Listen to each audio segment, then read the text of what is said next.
ஸ்ரீவைகுண்டம் தாலுகா பக்கத்தில் அரியநாயகரபுரம் என்ற கிராமத்தில் இன்னைக்கு ஒரு இளைஞர் தெய்வேந்திர ராஜா, அந்த இளைஞர் இன்னைக்கு திருநெல்வேலி பாளையங்கோட்டை பள்ளிக்கூடத்தில் படிக்கிற பையன் பொதுத் தேர்வு எழுத பேருந்தில் வரார்.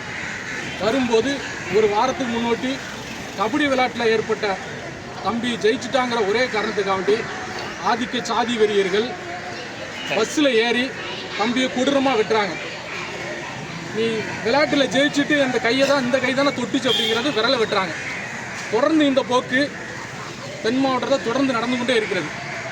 ஒரு வாரத்து காலத்துக்கு முன்னாடி தான் எங்களது தலைவர் இளம் புரட்சியாளர் ஜெகன்மூர்த்தியார் தமிழகம் முழுவதும் கவன ஈர்ப்பு ஆர்ப்பாட்டம் வச்சு தொடர்ந்து பட்டியலினத்துக்கு பாதுகாப்பே இல்லைங்கிற ஒரு நிலை ஏற்பட்டுக்கிட்டு இருக்கு. இதுக்கு இந்த அரசு உடனடியாக இந்த பட்டியலின மக்களுக்கு பாதுகாப்பு கொடுக்கணுங்கிறதுக்கு உடனே நாங்கள் கவன ஈர்ப்பு ஆர்ப்பாட்டம் நடத்துகிறோம். இந்த மக்கள் தொடர்ந்து தமிழகத்தில் வாழையே முடியாதுங்கிற ஒரு நிலை ஏற்பட்டு கொண்டு இருக்குது. குறிப்பாக தென் மாவட்டத்தில் இந்த சாதிய கொலைவெறி தாக்குதல் தொடர்ந்து நீடித்து கொண்டே இருக்கிறது.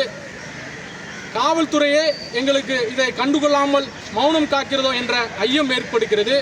இந்த அரசு உடனடியாக தலையிட்டு அரசு அதிகாரிகள், காவல்துறை அதிகாரிகள், உயர் அதிகாரிகள் உடனடியாக பட்டியலின மக்கள் வாழும் பகுதியில் எங்கள் மக்கள் பயம் இல்லாமல் வாழ்வதற்கு ஒரு வழிவகை செய்ய வேண்டும். தொடர்ந்து புரட்சி பாரதம் கட்சி இதை வலியுறுத்தி கொண்டே இருக்கிறது. நாங்குநேரி சம்பவத்தில் தொடர்ந்து படித்தா வெட்டுறாங்க.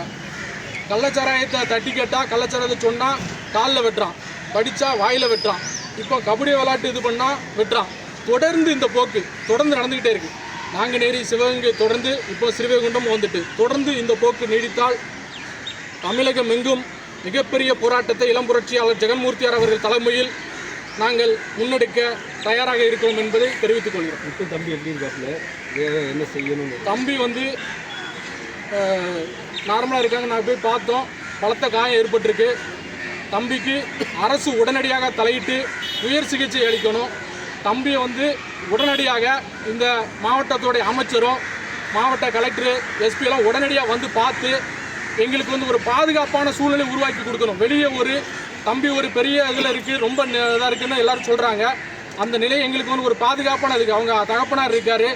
நாங்கள் எங்களுக்கெல்லாம் ஒரு ஐயம் ஏற்படுது. இதை அரசும் அமைச்சரும் மாவட்ட கலெக்டரு, எஸ்பி எல்லோரும் இது உறுதி செய்யணும். தம்பிக்கு எந்த இதுவும் இல்லை அப்படிங்கிற உறுதி செய்யணும். எங்கள் பகுதிகளில் ஒரு பதட்டமான சூழ்நிலை இருக்குது. காவல்துறை தகுந்த எங்களுக்கு ஒரு பாதுகாப்பு கொடுக்கணும். இப்போ அரெஸ்ட் பண்ணியிருக்காங்க, அதெல்லாம் உண்மை நினைக்கிறீங்களா? இல்லை அது உண்மையான குற்றவாளிகளை அரெஸ்ட் பண்ணணும்.